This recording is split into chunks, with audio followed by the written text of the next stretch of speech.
Alright, so once upon a time, there was a little girl. Don't worry, I'm not going to tell you a story today.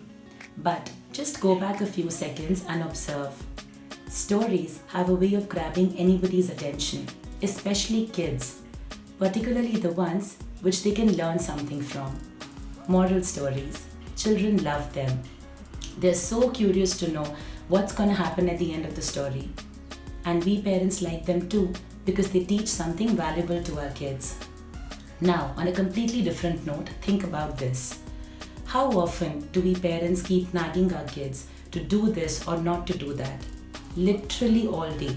It starts right from the morning with wake up or you're going to be late for your school or online classes, to why haven't you finished your homework yet? Study for the test, eat your food, do this, don't do that. Oh God, it tires us. More than that, it frustrates us, doesn't it? So I'm going to let you in on a little secret. I figured out a better way to teach my kids some valuable life lessons their way. Instead of nagging them all the time, because obviously they wouldn't listen to me always, I allowed them to make small goof ups and learn things on their own. Obviously, there were very small mistakes initially, which I knew wouldn't be too costly or dangerous for their age. Yet, they were important lessons which had to be learned at the right age. And after they had made the mistake, which again I knew would anyway happen because obviously they didn't listen to me the first time, I went up to them and asked just one question. So my dear, what's the moral of the story?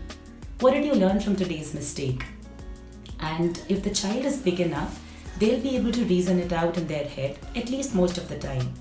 If the child is small, you can give a gentle push in that direction, help them understand and learn the lesson from their mistake. And you know what? These learnings which kids take after making mistakes on their own tends to stay with them a lot longer than what we parents keep telling them day in and day out to do or not to do. Try it out, guys. It really works.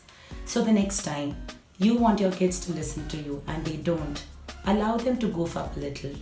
Let them miss that homework deadline for once, or even fail a test maybe if they refuse to study. Encourage critical thinking.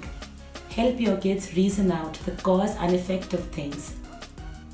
Let them take responsibility for their own actions. But don't forget to ask at the end, so what's the moral of the story? I'm Kritika from stayathomemummy.com, sharing yet another valuable learning from my parenting journey. This has worked for me, and I really hope it does for you too. And if it does, please don't forget to leave me a comment below.